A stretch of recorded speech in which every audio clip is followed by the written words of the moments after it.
Well, well, well. Look who they can't stop whispering about. Hey there, Starshine. Yeah, you. Don't look around like I'm talking to somebody else. You know exactly who you are. The one who vanished for a while. Then re-emerged, not just stronger, but stranger, brighter, dangerous.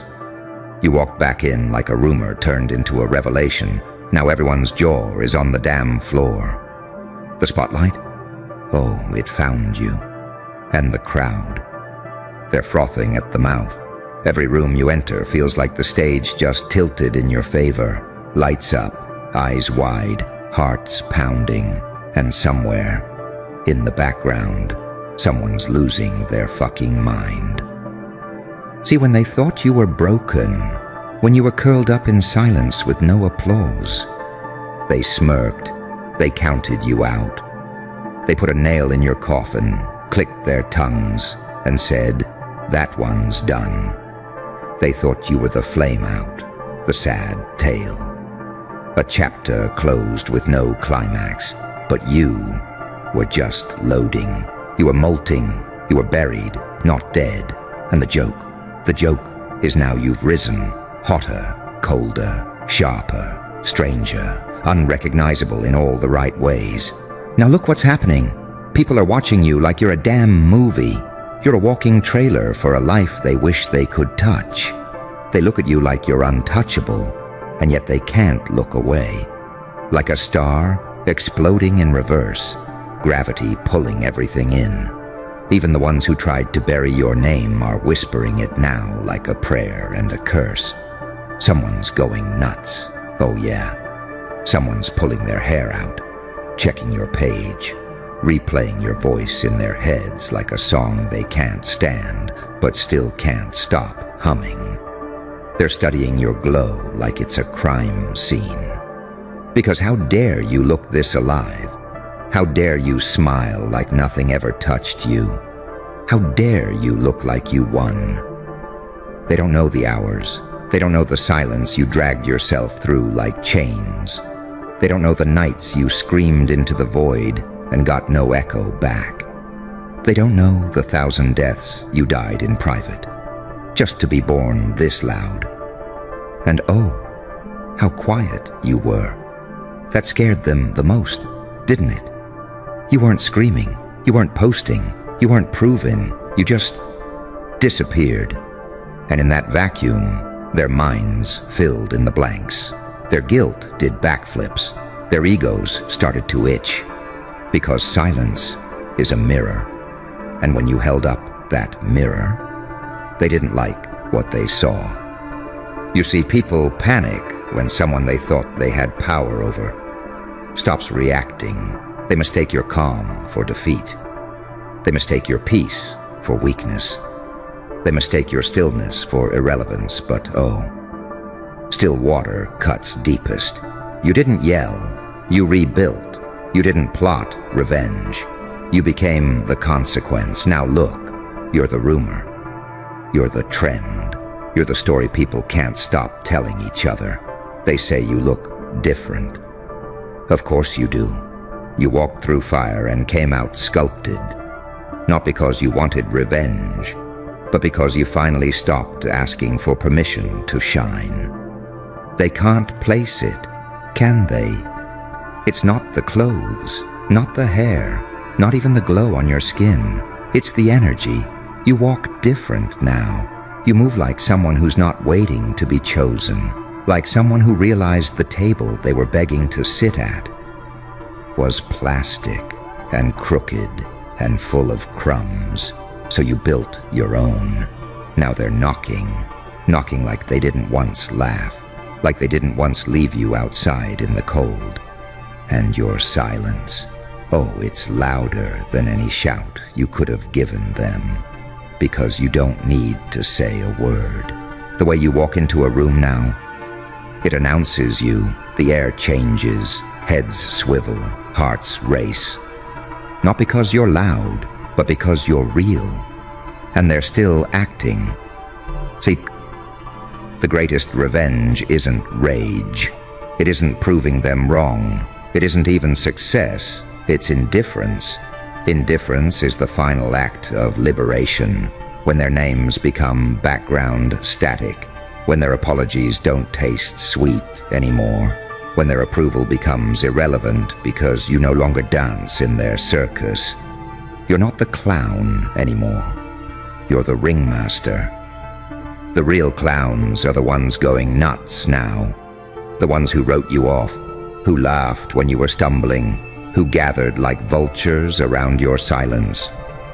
They didn't see this coming, this version of you. You weren't on their bingo card, because they only understood the version of you that needed love to feel whole. The one that explained, that overextended, that shrank.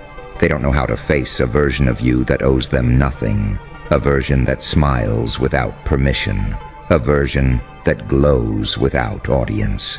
Now they're spiraling, checking in to see if you're still glowing, still unbothered, still loved, still you, only more dangerous. And here's the real punchline. You never needed revenge. You didn't need karma. You didn't need a grand finale. You just needed to see yourself. Really see yourself. Not through their opinions, not through their filters, not through their projections, but through your own damn eyes. And when you did, you stopped being their puppet. Now they're scrambling. They want your attention. They want your presence. They whisper your name like it's a scandal and a prophecy in the same breath. They glance at each other, side-eyeing screens, trading stories, because nobody can quite explain what happened to you. Only that something did. Something unholy, something divine, something that tore through the blueprint they tried to squeeze you into like a fire ripping through silk. You shattered the version of you they were comfortable with. The one that flinched, that stayed small to keep the peace, that apologized for shining too brightly in rooms dimly lit by mediocrity. They can't process what they're seeing now because it doesn't fit into their story. The one where you're always a little too sensitive, a little too lost, a little too much. But you got tired of playing their mascot. You got tired of asking for crumbs while starving in a house you built. You didn't just glow up. You detonated. You took your pain and turned it into architecture. Each scar became a cathedral. Each breakdown became a blueprint. And while they were busy watching for your collapse, you were engineering your own resurrection, not to impress, not to perform, but because it was the only way to breathe again. Now they're staring like they've seen a ghost wearing designer, and maybe they have, because the old you didn't survive. You buried that version with your own bare hands, and didn't even bother to mark the grave. You walk through the same places now, and it's them who feel out of place. Their confidence stutters. Their words get caught in their throats. They can't decide if they want to be you or destroy you, because admiration and envy, they wear the same perfume, and oh, how it lingers. They're having late-night conversations about your glow. But it's not your skin that's shining. It's your aura. It's your refusal to shrink. It's your ability to exist now without translating your soul into a language they can digest. You stopped being digestible. You became raw, wild, unpackaged. You stopped trimming your edges for people who only loved the idea of you, not the truth of you. And when you did that, you became dangerous. Because nothing scares people more than someone who no longer seeks their approval. They can't control what they can't guilt. Can't manipulate what they can't shame. Can't own what no longer asks to be kept. You're too fluid now, too vast, too free. And they don't know how to handle that. They don't know how to handle you. Because the same mouth that once called you too much is now quiet. The same hands that let you go are now twitching to reach back. but they won't. Not yet. They're watching, studying, hoping for a crack in the glass. Because if you can truly live this loudly, this boldly, without them, what does that say about the role they thought they played in your story? It says they were a chapter, not the plot. And your story? It's only just beginning to turn the page. They hear your name in rooms you haven't even stepped into yet. Strangers mention you like folklore. Did you see what they're doing now? Have you seen how good they look? It's like they're famous or something. And you are. Famous in the way meteors are, in the way revolutions are, in the way storms don't ask for permission before they take the sky and make it theirs. Your presence is atmospheric now. You enter, and the temperature shifts. The air gets tight. People hold their breath and pretend they're not looking. But they are. They always are. Because deep down, they know. They know you walked away from the fire they set, and instead of being burned, you brought the flame with you. And now, you're wearing it, like a crown, like a warning, like a rebirth stitched into your every move. You make it look easy, but they'll never know what it cost. The nights you couldn't sleep because your soul was screaming. The mornings where getting out of bed felt like dragging a mountain. The moments you begged the silence for answers and only got echoes in return. They see the smile now, but not the ache behind it. They hear the laugh, but not the roar it's holding back. Because you don't just walk anymore, you arrive. And every step says, I'm not who I was. You don't belong to the past. You don't belong to their projections. You don't belong to the versions of you that begged to be loved by people who could only offer confusion. You belong to yourself now. And that makes you magnetic, mythic. You're no longer explaining your worth. You're embodying it. You're no longer asking for space. You're taking up all of it because you were always meant to. And those who once tried to contain you, they're the ones shaking now because they realize they lost access to something rare. Not just a body, not just a face, but a force that once would have gone to war to be seen, and now walks away without blinking. They're going nuts trying to figure out if there's a way back in. There isn't. Every room you enter starts buzzing before you even speak. They try to play it cool, sip their drinks, fake scroll their phones. But the second you step in, the air changes, molecules reorganize, gravity shifts like the room itself is leaning toward you. They see you across the room and forget what they were saying. Their words trail off mid-sentence like a glitch in their brainstem. Because how do you pretend not to notice a supernova? And what's worse for them is, you're not performing. You're not even trying. You just are. Your presence distilled, energy concentrated, no apologies, no disclaimers, no shrink-wrapped softness for their comfort. You are the person they mocked for dreaming too loudly, the one they dismissed with subtle digs and lukewarm praise, the one they underestimated because they couldn't imagine a story that didn't orbit them. But your story was never built for small minds. Your glow was never meant to be manageable. And you were never designed to be digestible. You were meant to disrupt. Not because you enjoy chaos, but because order was never fair to you in the first place. You're not here to keep things peaceful. You're here to awaken. To remind every soul who's ever felt like too much that too much is exactly right.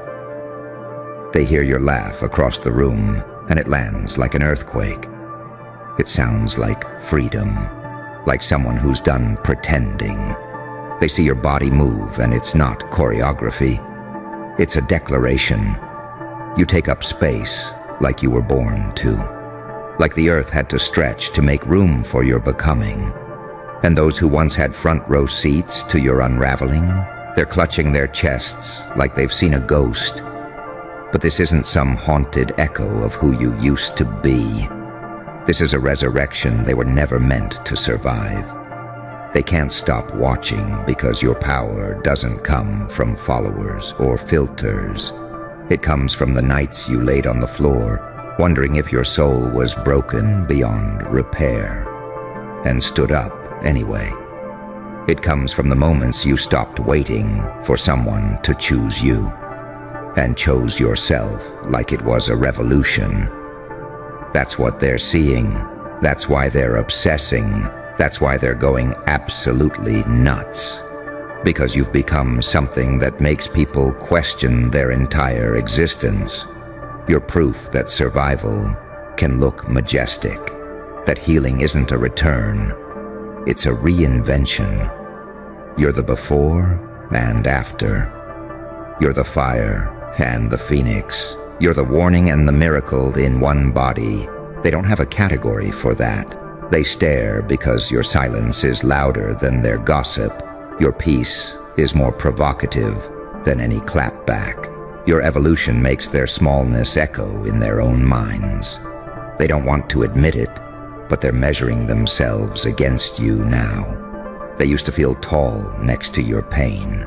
Now they're drowning in your power. They're studying your posture, trying to decode your rhythm, grasping for a trace of who you used to be, hoping you'll slip, hoping you'll return to something they can control.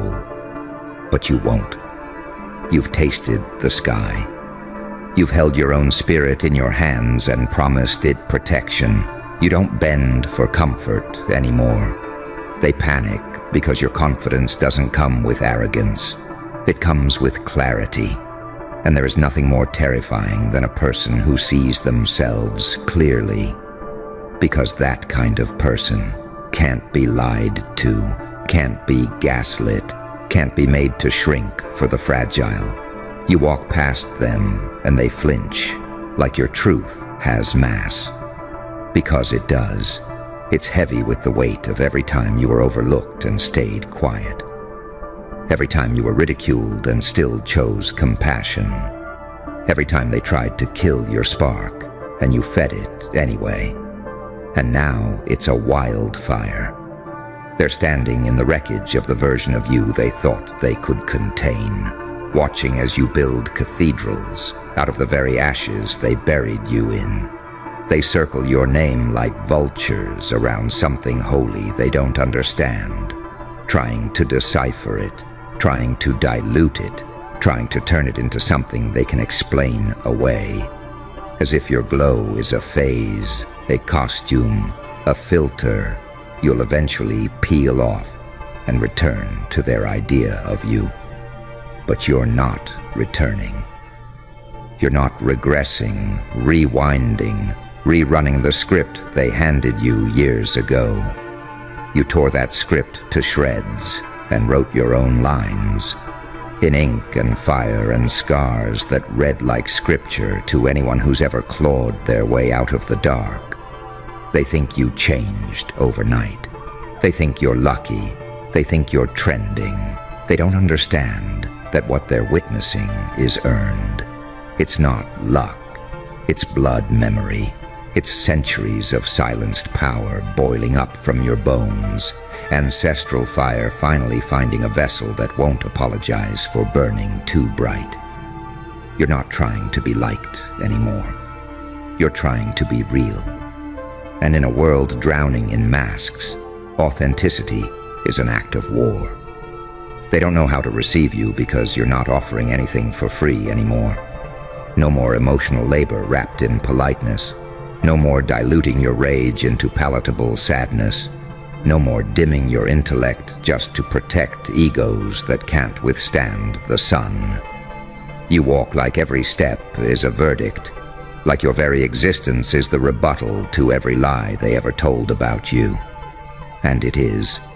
Every word you say without hesitation, that's a myth crumbling. Every boundary you hold without flinching, that's a legacy ending. Every time you smile without needing to be invited, that's a dynasty falling apart in silence. You're the reckoning they never saw coming, the storm they tried to outtalk, the revolution they ignored until it showed up wearing lipstick, leather, and laser focus. And it's too late for them now, because you're good. You're too good. That's the part they can't digest. Not just your looks, not just your voice, not just your movement or glow. It's your peace, your power, your refusal to be rattled. You don't flinch anymore when they fumble your name. You don't bend anymore when they weaponize silence. You don't explain anymore when they play dumb. They see it in your eyes, that slow-burning stare that says, I remember everything, and I still chose me. You stopped asking to be seen. You became unignorable. And it's driving them mad. Because there is nothing more dangerous than someone who knows exactly who they are and refuses to be small about it. You're not just glowing. You're glorified, not by them, by something older, by the part of you that survived everything they didn't see, by the gods that watched you cry through clenched teeth and still get up. Every time they see your face now, they see their own failure staring back at them, their own mediocrity, their own lies. Because what excuse do they have when you made it through? When you didn't have the privilege or the backup or the applause? Just rage, vision, and the stubborn refusal to disappear. You should have stayed down. You should have given up. You should have let their absence define your value. But you didn't. You redefined yourself without their permission. You became too good without their validation. And now every corner of your being is a spotlight on their regret. They can't look directly at you anymore. You're too bright, too untouchable. They try to mention you casually, like it's no big deal. They say your name like it's not burning a hole in their throat. They pretend they're not obsessed, but obsession doesn't hide well, especially when it shows up in the way they scroll your feed at 2 a.m., in the way they mimic your tone, in the way they watch others react to you and wish they could still stand beside you without being eclipsed. They want proximity. They want forgiveness without apology. They want you to make them feel like they matter again. But you don't play God anymore. You don't build altars for people who once worshipped your downfall. You build empires now, out of memory, out of rejection, out of the silence they mistook for surrender. And every brick screams the truth. You became what they were afraid you'd become the moment they realized they couldn't control you. They tried to clip your wings with backhanded compliments and passive-aggressive silence, thinking if they couldn't break you outright, they could wear you down slowly, starve you of praise, flood you with confusion, make you second-guess your shine until you forgot how bright you were born to burn. But something in you didn't die. Something ancient, something buried so deep even you forgot it was there. Until one day, when you couldn't cry anymore, it cracked through your chest like a scream carved in gold. You remembered, not who they told you were, but who you are. Not the version of you that begged for crumbs, but the one who builds tables from rubble and still eats like royalty. You didn't just level up, you became unreachable. Because they were playing social chess while you were building an entire kingdom inside your mind. A place where your voice echoes in every corridor, where your truth is law, where the mirrors don't lie and you don't shrink. They see it in the way you carry silence like a weapon, in how you wear solitude like armor. Your stillness is unnerving. Because it's not emptiness, it's presence. A kind of presence that demands reverence without a single word. A kind of presence that turns fake smiles into stutters. A kind of presence that makes people question whether they've ever really known confidence. Or just borrowed arrogance with a hollow core? They try to copy your glow, but forget. This light wasn't bought, it was forged. In every sleepless night you survived alone. In every moment you swallowed your own tears just to get through the hour. In every time you gave when you had nothing left, but still showed up, like love was a currency only you could mint. This glow doesn't flicker, it burns. It demands its own weather system.